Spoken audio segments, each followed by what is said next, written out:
അലീന തന്റെ സ്വന്തം ചേച്ചിയാണ്, അവൾ വൈജയുടെ മകളാണെന്ന സത്യം ബാലേന്ദ്രൻ രോഹിത്തിന്റെ അടുത്ത് വെളിപ്പെടുത്തിയ ശേഷമുള്ള ഒരു അടിപൊളി എപ്പിസോഡിന്റെ സ്റ്റോറിയാണ് ഇന്ന് പറയാനായിട്ട് പോകുന്നത്. അങ്ങനെ സത്യങ്ങളൊക്കെ അറിഞ്ഞ ശേഷം നിറ കണ്ണുകളോടെ രോഹിത് ബാലേന്ദ്രന്റെ അടുത്ത് പറയും, അച്ഛാ എനിക്കൊന്ന് അലീന ചേച്ചിയെ കാണണം. ചേച്ചിയുടെ അച്ഛന്റെ കൈകളിലല്ലേ ഏൽപ്പിച്ചത്. ചേച്ചിയെ കണ്ട് എനിക്ക് മാപ്പ് പറയണം. അച്ഛൻ എന്നെ അവിടെ കൊണ്ടുപോയേ പറ്റൂ എന്നൊക്കെ അവൻ പൊട്ടിക്കരഞ്ഞുകൊണ്ട് ബാലേന്ദ്രന്റെ അടുത്ത് പറയുമ്പോ ബാലേന്ദ്രൻ പറയും, പോവാടെ മോനെ, ഇന്ന് എന്തായാലും പറ്റില്ല, നാളെ ആവട്ടെ. നാളെ രാവിലെ എന്തായാലും നമുക്ക് ഇവിടുന്ന് പുറപ്പെടാം എന്നൊക്കെ പറഞ്ഞ് ബാലേന്ദ്രൻ അവിടെ രോഹിത്തിനെ ഒരുവിധം സമാധാനിപ്പിക്കും. അങ്ങനെ പിന്നീട് അടുത്ത ദിവസം അതിരാവിലെ തന്നെ ബാലേന്ദ്രൻ രോഹിത്തുമായിട്ട് കുളത്തൂർ പുഴ ശാലിയുടെ വീട്ടിലേക്ക് പുറപ്പെടുന്നുണ്ട്. ഒരു ഉച്ചയ്ക്ക് ആകുമ്പോഴേക്കും അവരവിടെ എത്തുന്നുണ്ട്. ബാലേന്ദ്രന്റെ കാർ കാണുമ്പോ അലീന ഓടി സിറ്റ് ഔട്ടിലേക്ക് വരും. കടപ്പാട്ടൂരിൽ അച്ഛൻ അലീനാകെ അതിശയിച്ചു പോയി. ആ നേരം സ്റ്റാലിയുടെ അപ്പച്ചൻ ഔദോകുട്ടി അവിടെ ഉണ്ടായിരിക്കും. ബാലേന്ദ്രന്റെ ഒരു വരവ് അയാൾക്ക് അത്ര പിടിച്ചിട്ടില്ല. അയാൾ അവിടെ പെറുപെറുക്കും. അങ്ങനെ അലീനോടി കാറിന്റെ അടുത്തേക്ക് പോകും. അച്ഛാ, അച്ഛൻ എന്തൊരു മുന്നറിയിപ്പ് ഇല്ലാതെ.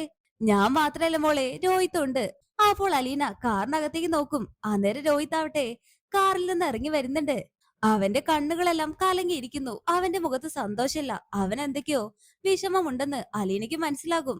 അപ്പൊ ബാലേന്ദ്രൻ പറയും, മോളെ നീ നിന്റെ റൂമിലേക്ക് ഇവനെ കൂട്ടിക്കൊണ്ടു പോ. ഇവന് നിന്നോട് കുറച്ച് കാര്യങ്ങളൊക്കെ സംസാരിക്കാനുണ്ട് എന്ന് പറയുമ്പോ അലീന അവനെ തന്റെ റൂമിലേക്ക് കൊണ്ടുപോകും. എന്നിട്ട് ഡോറൊക്കെ അടച്ച് അവനെ ബെഡിലിരുത്തും. രോഹിത്തെ മോനെ, നിനക്ക് എന്താടാ പറ്റിയത്?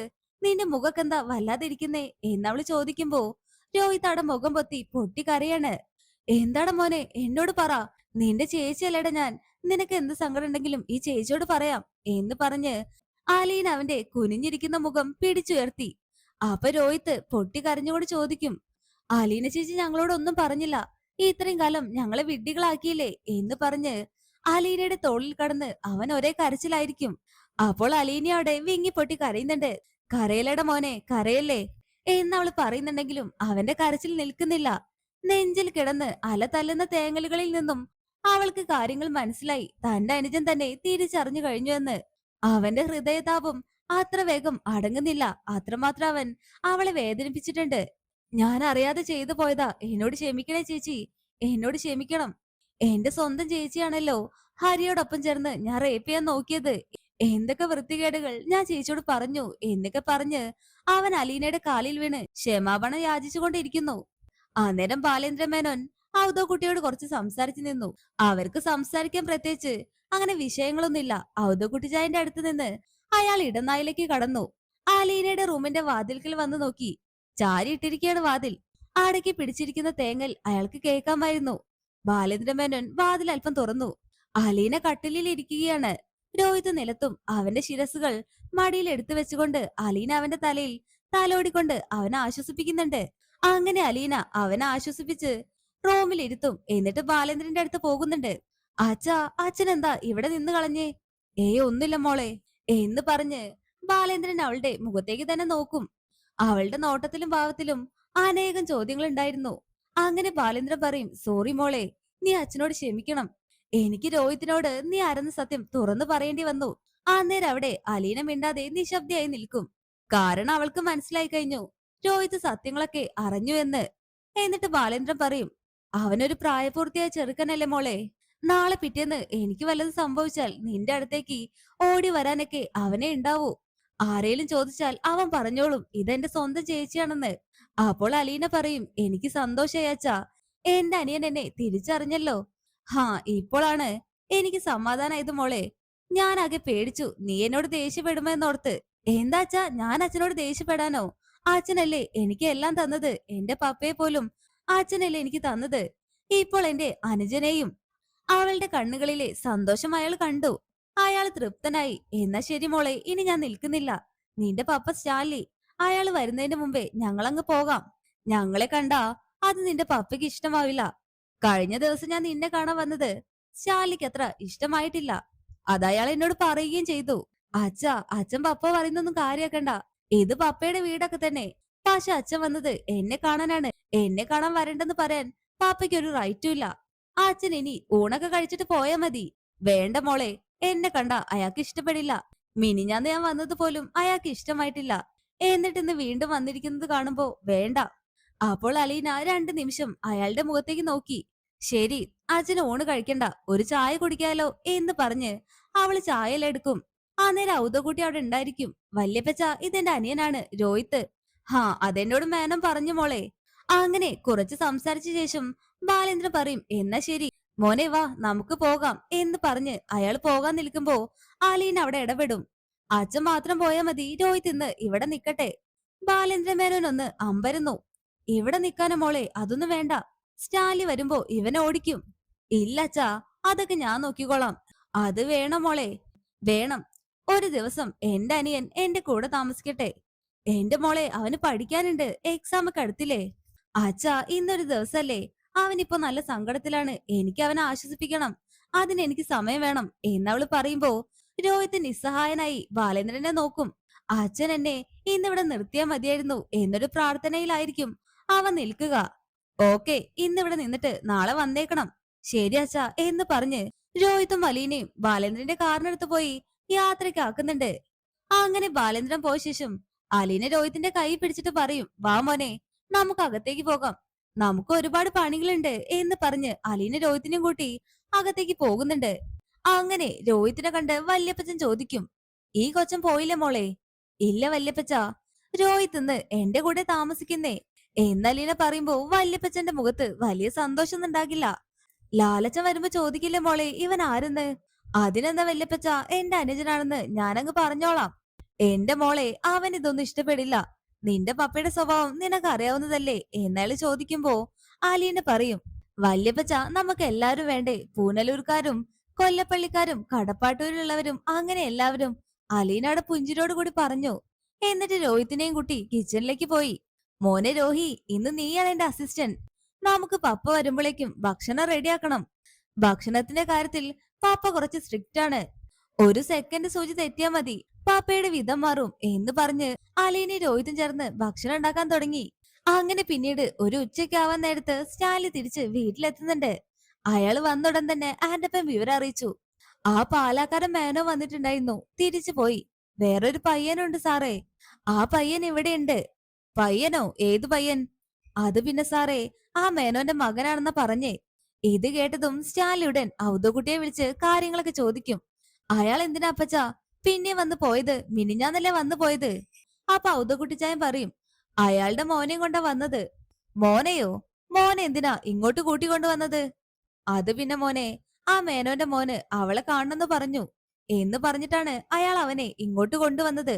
അതിൽ നമുക്കൊന്നും പറയാൻ പറ്റില്ലല്ലോ മോനെ. അപ്പച്ചാ, ഞാൻ അവളോട് പറഞ്ഞതല്ലേ അവിടെ നിന്ന് ആര് വരുന്നതും എനിക്കിഷ്ടല്ലെന്ന്. അതൊക്കെ പോട്ടെ, അവൻ എവിടെ? ആ പയ്യനെ കണ്ടിട്ട് അപ്പച്ചന് എന്ത് തോന്നുന്നു എന്ന് സ്റ്റാലി ചോദിക്കുമ്പോ ഔദകുട്ടിച്ചായൻ പറയും, പാലായിൽ ഒരു പീഡന കേസ് ഉണ്ടായിരുന്നില്ലേ? മേനോന്റെ മകനും ആ കൂട്ടത്തിൽ പ്രതിയായിരുന്നു. ഹാ, ഞാൻ ഓർക്കുന്നുണ്ട് അപ്പച്ചാ. ഏതോ ബാലേന്ദ്ര മേനോനായിരുന്നു പ്രതികളിൽ ഒരാളുടെ അച്ഛൻ. എന്തായാലും ഞാൻ അവനെ ഒന്ന് കാണട്ടെ എന്ന് പറഞ്ഞ് സ്റ്റാൻലി ഹാളിലേക്ക് പോകുമ്പോ അലീന ചോദിക്കും, പപ്പ വന്നോ? പപ്പ, ഇന്ന് നമുക്കൊരു ഗസ്റ്റ് ഉണ്ട്. ഇവനാ ഗസ്റ്റ്, എന്റെ അനിയൻ രോഹിത്ത് എന്ന് പറഞ്ഞ് അവൾ അവനെ സ്റ്റാലിക്ക് പരിചയപ്പെടുത്തി കൊടുക്കുമ്പോ സ്റ്റാലി വലിയ മൈൻഡൊന്നും കൊടുത്തില്ല. അപ്പോൾ അലീന പറയും, ഞാൻ ഇവന്റെ സ്വന്തം ചേച്ചിയാണെന്ന് സത്യം തിരിച്ചറിഞ്ഞിട്ടാ അവൻ എന്നെ കാണാൻ വേണ്ടി ഓടി വന്നത്. ഹോ, അങ്ങനെ വന്നതാണോ? ഇവനെ ഞാൻ കണ്ടിട്ടുണ്ടല്ലോ. ഹാ, ഇപ്പൊ ഓർമ്മ കിട്ടി.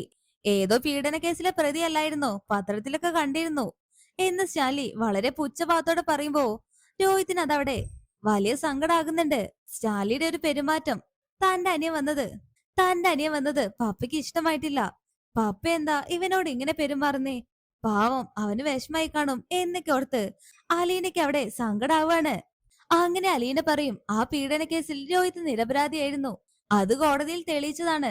ദേ നോക്കലീന, എനിക്ക് ഇതിന്റെ ഡീറ്റെയിൽസ് ഒന്നും അറിയാൻ താല്പര്യമില്ല എന്ന് പറഞ്ഞ് സ്റ്റാലി തന്റെ റൂമിലേക്ക് പോകും. അപ്പോൾ അലീന രോഹിത്തിനോട് പറയും, മോനെ, നീ പപ്പ പറഞ്ഞൊന്നും കാര്യാക്കണ്ട. പപ്പയുടെ മൂഡ് ഇപ്പൊ ശരിയല്ല, അതുകൊണ്ടാ പപ്പ നിന്നോട് ഇങ്ങനെ പെരുമാറിയത് എന്ന് പറഞ്ഞ് അലീന രോഹിത്തിനെ അവിടെ സമാധാനിപ്പിക്കും. അങ്ങനെ പിന്നീട് ഉച്ചയ്ക്കാകുമ്പോ സ്റ്റാലിയും ഔദോകുട്ടിച്ചായനും ഭക്ഷണം കഴിക്കാനായിട്ട് ഡൈനിങ് ടേബിളിൽ എത്തും. അലീന ഭക്ഷണം വിളമ്പി അവരോടൊപ്പം രോഹിത്തിനെയും പിടിച്ചിരുത്തി. അലീന ഇരുന്നു ഊണുമേശയിൽ വെച്ച് സ്റ്റാലി രോഹിത്തിനോട് സംസാരിക്കാതെ മനഃപൂർവ്വം അകലം പ്രകടിപ്പിച്ചു. പക്ഷെ അലീന അവനോട് സംസാരിച്ചുകൊണ്ടേയിരുന്നു. അങ്ങനെ ഭക്ഷണമൊക്കെ കഴിച്ചു കഴിഞ്ഞ് അലീന രോഹിത്തിനെയും കൂട്ടി വീടിന്റെ ചുറ്റുപാടൊക്കെ അവന് കാണിച്ചു കൊടുക്കുന്നുണ്ട്. അന്നേരം സ്റ്റാൻലി ഔദക്കുട്ടി ചായനെ വിട്ട് അലീനെ വിളിപ്പിക്കും. അലീന സ്റ്റാലിയുടെ റൂമിലെത്തി. അപ്പൊ സ്റ്റാലി ചോദിക്കും, അവനിന്ന് തിരിച്ചു പോകുന്നില്ലേ എന്ന്. സ്റ്റാലി കുറച്ച് ദേഷ്യത്തിൽ ചോദിക്കും, ആര് പപ്പ, രോഹിത്താണോ? അവന്റെ പേരൊന്നും എനിക്കറിയില്ല. ആ മേനോന്റെ മകൻ. എന്തിന്? അവൻ എന്തിനാ ഇവിടെ താമസിക്കുന്നേ? നിന്നെ കാണാൻ വന്നതാണെങ്കിൽ നിന്നെ കണ്ടു കഴിഞ്ഞാ അവനങ്ങ് പോയിക്കൂടെ? അപ്പോൾ അലീന പറയും, അവൻ എന്റെ ആങ്ങളെയല്ലേ പപ്പ. പാപ്പ അതെന്താ ഓർക്കാത്തേ? ഹോ, അതിനതൊക്കെ ഒരു ബന്ധാണോ അലീന? വേറെ ഏതോ ഫാമിലി, വേറെ ഏതോ റിലീജൻ, വേറെ കൾച്ചർ. നീ അങ്ങനെയുള്ള കേസുകളൊക്കെ വിട്ടുകളയണം. അപ്പോൾ അലീന സ്റ്റാലിക്ക് നേരെ നിന്നിട്ട് ചോദിക്കും, അങ്ങനെ നോക്കിയ പപ്പ, എനിക്ക് ഈ വീട്ടിൽ എന്ത് കാര്യം? കഴിഞ്ഞ 23 വർഷക്കാലം ഞാൻ തിന്നത് ഒരു അനാഥാലയത്തിലെ ചോറാണ്. ഞാൻ ധരിച്ചത് പല വീട്ടുകളിൽ നിന്നും ദാനം കിട്ടിയ പഴയ ഉടുപ്പുകളാണ്. കീറി തുന്നിയ പുതപ്പ് വാരി പുതച്ച് തണുത്ത് വിറച്ച് തറയിൽ കിടന്ന ദിവസങ്ങൾ വരെ ഉണ്ടായിട്ടുണ്ട്. അന്നൊന്നും എനിക്കില്ലായിരുന്നു ഈ ബന്ധങ്ങളും ഈ കുടുംബമൊന്നും. ഇനി എനിക്ക് എന്തിനാ ഇങ്ങനൊരു ബന്ധവും കുടുംബമൊക്കെ? അന്ന് കിട്ടാത്ത സ്നേഹവും ലാളനയും സുഖ സൗകര്യങ്ങളൊക്കെ ഇപ്പൊ എന്തിനാ? എന്നവള് വീറും വാശിയോട് കൂടി സ്റ്റാലിയുടെ മുഖത്ത് നോക്കി ചോദിച്ചു. അന്നേരം സ്റ്റാലി ആവട്ടെ ഒരക്ഷരം പോലും മിണ്ടാതെ എല്ലാം അങ്ങ് കേട്ടു നിൽക്കും. അങ്ങനെ അലീന പറയും, ഞാനിവിടെ താമസിക്കാൻ കാരണം എന്റെ പപ്പയുടെ സ്നേഹം എനിക്ക് കിട്ടാൻ വേണ്ടിയാ. അതുപോലെ ഒരേ അമ്മയുടെ വയറ്റിലാണ് ഞങ്ങൾ രണ്ടുപേരും പിറന്നത്. എന്നെ കാണാൻ വേണ്ടി മാത്രാണ് അവൻ ഇപ്പോ ഇങ്ങോട്ട് വന്നത്. പപ്പ എതിർത്തെന്ന് വെച്ച് എനിക്ക് അവനോടുള്ള സ്നേഹം ഇല്ലാണ്ടാകുമെന്നാണോ പപ്പ കരുതുന്നത്? അങ്ങനെയെങ്കിൽ പപ്പയ്ക്ക് തെറ്റി. ഞാൻ എന്റെ അനുജനെ ഒരിക്കലും വെറുക്കാൻ പോകുന്നില്ല. എനിക്ക് എന്റെ അനിയനുണ്ടല്ലോ, എന്റെ ജീവനെ പോലെയാ എന്നൊക്കെ അവള് പറയുമ്പോ സ്റ്റാലി ആകെ സ്തംഭിച്ചു നിൽക്കും. അലീനയുടെ ഭാഗത്ത് നിന്ന് ഇങ്ങനൊരു പ്രതികരണം അയാൾ പ്രതീക്ഷിച്ചില്ല. അങ്ങനെ സ്റ്റാലി പറയും, അതിന് ഞാനൊന്നും പറഞ്ഞില്ലല്ലോ. അവൻ ഇവിടെ താമസിക്കേണ്ട കാര്യമുണ്ടോന്നല്ലേ ചോദിച്ചോളൂ. അല്ല പപ്പ, ഞാൻ അവനെ പപ്പയ്ക്ക് പരിചയപ്പെടുത്തിയപ്പോ പപ്പ അവന്റെ മുഖത്ത് പോലും നോക്കിയില്ല, പേര് പോലും ചോദിച്ചില്ല. പകരം പീഡന കേസിലെ പ്രതിയല്ലേ എന്ന് ചോദിച്ച് അവനെ കുത്തി നോവിച്ചു. ഇനി എനിക്ക് പപ്പയോട് ഇതിൽ കൂടുതലൊന്നും പറയാനില്ല. ആരൊക്കെ എതിർത്താലും അവൻ ഇന്ന് ഇവിടെ ഉണ്ടാകും എന്ന് പറഞ്ഞ് നിറ കണ്ണുകളോട് കൂടി അലീന അവിടുന്ന് പോകാണ്. അലീനയുടെ ഒരു ചോദ്യത്തിന് മുമ്പിൽ സ്റ്റാലിയുടെ കല്ല് പോലത്തെ മനസ്സ് അവിടെ നിന്ന് അലിയുന്നുണ്ട്. അങ്ങനെ പിന്നീട് രാത്രിയായപ്പോ അലീന അത്തായൊക്കെ റെഡിയാക്കി മേശപ്പുറത്ത് വെച്ചു. അന്നേരം സ്റ്റാലി സമയമായപ്പോ ഫുഡ് കഴിക്കാനായിട്ട് വരുന്നുണ്ട്.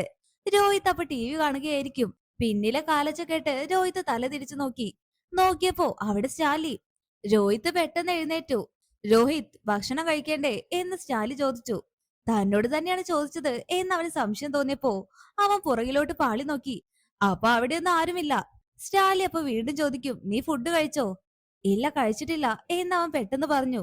എന്നാ വാ, ഭക്ഷണം കഴിക്കാൻ സമയായി എന്ന് പറഞ്ഞ് സ്റ്റാലി രോഹിത്തിനെയും കൂട്ടി ഊണുമേശയിൽ എത്തി. ഇതൊക്കെ കാണുമ്പോ രോഹിത്തിന് അവിടെ അതിശയൊക്കെ തോന്നുന്നുണ്ട്. അതുപോലെ തന്നെ അവര് രണ്ടുപേരെയും ഒരുമിച്ച് വരുന്നത് കാണുമ്പോ അലീനയ്ക്കും അത്ഭുതം തോന്നും. അങ്ങനെ അലീന സ്റ്റാലിക്ക് ഭക്ഷണമൊക്കെ വിളമ്പുമ്പോ അലീന സ്റ്റാലിയോട് സംസാരിക്കുന്നില്ല. അയാൾക്ക് അവളോട് ചെറിയ പരിഭവമൊക്കെ ഉണ്ടെന്ന് അലീനയ്ക്ക് മനസ്സിലായി. അങ്ങനെ ഭക്ഷണമൊക്കെ കഴിച്ചു കഴിഞ്ഞ ശേഷം രോഹിത് അലീനയോട് പറയും, അലീന ചേച്ചി, ചേച്ചിയുടെ പപ്പ എന്നോട് സംസാരിച്ചു. ആണോ മോനെ? പപ്പ എന്താ സംസാരിച്ചേ എന്ന് അവള് ചോദിക്കുമ്പോ രോഹിത് പറയും, പപ്പ എന്നെ ഭക്ഷണം കഴിക്കാനായിട്ട് വിളിച്ചു. അലീന അപ്പൊ വിസ്മയത്തോടെ അവനെ നോക്കി. മോനൊരു കാര്യം ചെയ്, മോനിപ്പൊ ചേച്ചിയുടെ റൂമിൽ പോയിട്ട് TV കണ്ടോ. അപ്പോഴേക്ക് ചേച്ചി കിച്ചണിലെ പണിയൊക്കെ ഒതുക്കി വെച്ചിട്ട് വരാം എന്ന് പറയുമ്പോ രോഹിത് റൂമിലേക്കും അലീന കിച്ചണിലേക്കും പോകും. അങ്ങനെ അലീന പണിയെല്ലാം ഒതുക്കി വെച്ച് റൂമിൽ പോയി നോക്കുമ്പോ രോഹിത് അവിടെ ഉണ്ടാവില്ല. അലീന ഇരിപ്പുമുറിയിലും ഹാളിലും സീറ്റ് ഔട്ടിലെല്ലാം പോയി നോക്കി. ആന്റമ്മ ചേട്ടാ, എന്റെ അനിയനെ കണ്ടിരുന്നോ? ആ കണ്ടു കുഞ്ഞെ, കേണൽ സാറ് വിളിച്ചോണ്ട് പോകുന്നത് കണ്ടു. അങ്ങനെ അലീന ശാലിയുടെ റൂമിലേക്ക് പോയി നോക്കുമ്പോ അവൾ ആ കാഴ്ച കണ്ട് അത്ഭുതപ്പെടുന്നുണ്ട്. പപ്പയും രോഹിത്തും ചെസ് കളിക്കുന്നു. വല്യപ്പച്ചൻ കാഴ്ചക്കാരനായിട്ട് ഇരിപ്പുണ്ട്. നിറ കണ്ണുകളോടെ അലീന അവരെ നോക്കി നിന്ന ശേഷം അവൾ അവിടുന്ന് പോകും. അങ്ങനെ രോഹിത്തിന് കിടക്കാനുള്ള റൂമെല്ലാം അലീന ഒരുക്കി വെച്ച ശേഷം വീണ്ടും ശാലിയുടെ മുറിയിൽ വന്ന് നോക്കുന്നുണ്ട്. കളി തീർന്നിട്ടില്ല. ചെസ് ബോർഡിലേക്ക് കണ്ണു നട്ടിരിക്കുന്ന പപ്പയും രോഹിത്തും.